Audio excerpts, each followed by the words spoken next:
Start up Tamil Nadu வழங்கும் Tamil Nadu start up திருவிழா August 19 மற்றும் 20ஆம் தேதி கோயம்புத்தூர் கொடிசியாவில் மாண்புமிகு தமிழக முதல்வர் திரு மு.க. ஸ்டாலின் அவர்களால் துவங்கப்பட உள்ளது. For more details visit tnstartupfest.com. आदरणीय अध्यक्ष जी, अविश्वास और घमंड इनकी रगों में रस बस गया है। वे जनता के विश्वास को कभी देख नहीं पाते हैं। अब ये जो शुतुरमुर्ग अप्रोच है, इसके लिए तो देश क्या कर सकता है। आदरणीय अध्यक्ष जी, जो पुरानी सोच वाले लोग रहते हैं, वो उस सोच से सहमत नहीं है, लेकिन वो कहते हैं कि देखो भाई, जब कुछ शुभ होता है, कुछ मंगल होता है, घर में भी कोई अच्छा होता है, बच्चे भी कोई अच्छे कपड़े पहनता है, जरा साफ सुथरा होता है, तो काला टीका लगा देते हैं।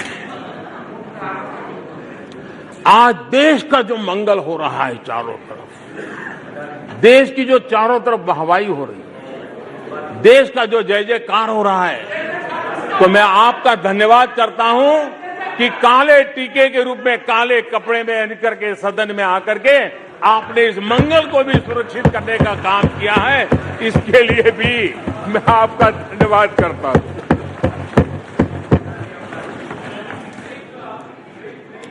आदरणीय अध्यक्ष जी,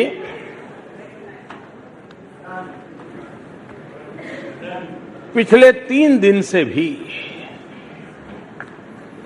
हमारे विपक्ष के साथियों ने जी भर करके, डिक्शनरी खोल खोल करके जितने अपशब्द मिलते हैं ले आए, जितने अपशब्दों का उपयोग कर सकते हैं भरपूर, पता नहीं कहां कहां से ले आते हैं। लेकिन अच्छा है, थोड़ा मन का गुबार उनका निकल गया होगा, थोड़ा मन हल्का हुआ होगा, इतने अपशब्द बोल दिए हैं तो। और वैसे तो ये लोग मुझे दिन रात कोसते रहते हैं, उनकी ये फितरत है। और उनके लिए तो सबसे प्रिय नारा क्या है? मोदी तेरी कब्र खुदेगी। मोदी तेरी कब्र खुदेगी, मोदी तेरी कब्र खुदेगी, ये इनकी पसंदीदा नारा है। लेकिन मेरे लिए इनकी ये गालियां, ये अपशब्द, ये अलोकतांत्रिक भाषा, मैं उसका भी टॉनिक बना देता हूं।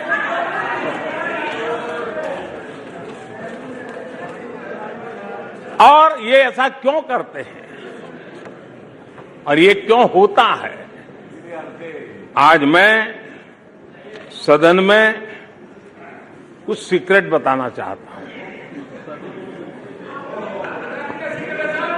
मेरा पक्का विश्वास हो गया है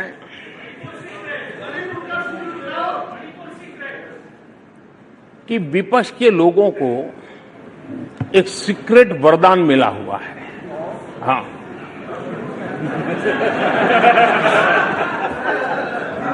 सीक्रेट वरदान मिला हुआ है।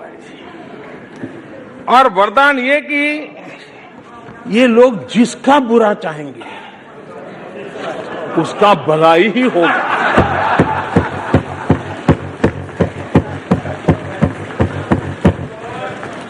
एक उदाहरण तो आप देखिए, मौजूद है। 20 साल हो गए, क्या कुछ नहीं हुआ, क्या कुछ नहीं किया गया, लेकिन भलाई होता गया।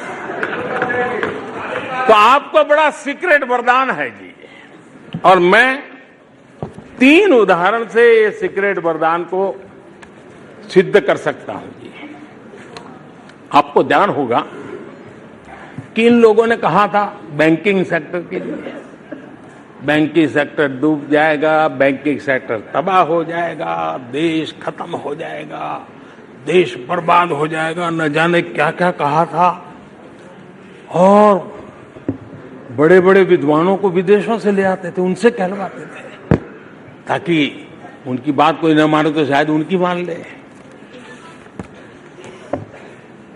हमारे बैंकों की सेहत को लेकर के भांति भांति की निराशा, अफवाह फैलाने का काम इन्होंने पुरजोश किया। और जब इन्होंने बुरा चाहा बैंकों का, तो हुआ क्या?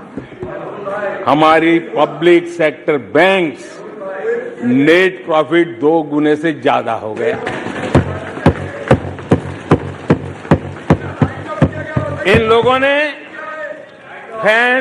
फोन बैंकिंग घोटाले की बात, इसके कारण देश को एनपीए के गंभीर संकट में डुबो दिया था। बीते दिनों की बात हो रही है, लेकिन आज जो उन्होंने एनपीए का अंबर लगा के गए थे, उसको भी पार कर करके और एक नई ताकत के साथ निकल चुके हैं। और आज सुबह निर्मला जी ने विस्तार से बताया है कि कितना प्रॉफिट हुआ है। दूसरा उदाहरण,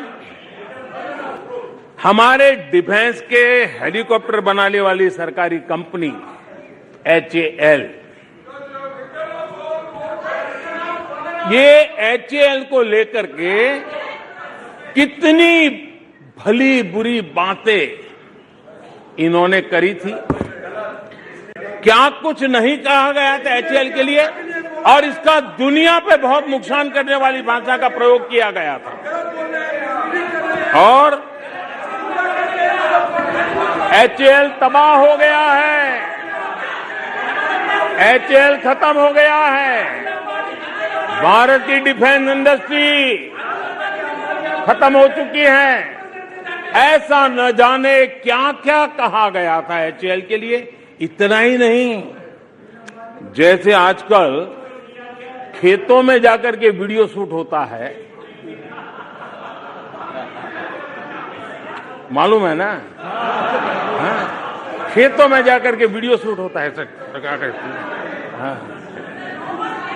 वैसा ही उस समय एचएएल फैक्ट्री के दरवाजे पर मजदूरों की सभा करके वीडियो शूट करवाया गया था और वहां के कामगारों को भड़काया गया था। अब तुम्हारा कोई भविष्य नहीं है, तुम्हारे बच्चे मरेंगे, भूखे मरेंगे, एचएएल डूब रहा है। देश की इतनी महत्वपूर्ण इंस्टीट्यूट को इतना बुरा चाहा, इतना बुरा चाहा, इतना बुरा कहा कि वो सीक्रेट आज एचएएल सफलता की नई बुलंदियों को छू रहा है। एचएएल ने अपना highest ever highest revenue register किया है। इनके जी भर करके गंभीर आरोपों के बावजूद भी वहां के कामदारों को, वहां के कर्मचारियों को उकसाने की भरपूर कोशिश के बावजूद भी आज एचएएल देश की आन बान शान बन के उठ रहा है। आदरणीय अध्यक्ष जी, जिसका बुरा चाहते हैं वो कैसे आगे बढ़ता है, मैं तीसरा उदाहरण देता हूं। आप जानते हैं एलआईसी के लिए क्या क्या कहा गया था?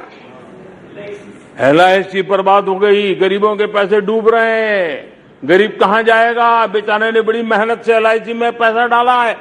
क्या कहें, जितनी उनकी कल्पना शक्ति थी, जितने उनके दरबारियों ने कागज पकड़ा दिए थे, सारे बोल लेते थे, वो सारे बोल लेते थे। लेकिन आज एलआईसी लगातार मजबूत हो रही है। शेयर मार्केट में रुचि रखने वाले को भी ये गुरु मंत्र है कि जो सरकारी कंपनियों को ये लोग गाली देना, आप उसमें दांव लगा दीजिए साहब, अच्छा ही होने वाला है।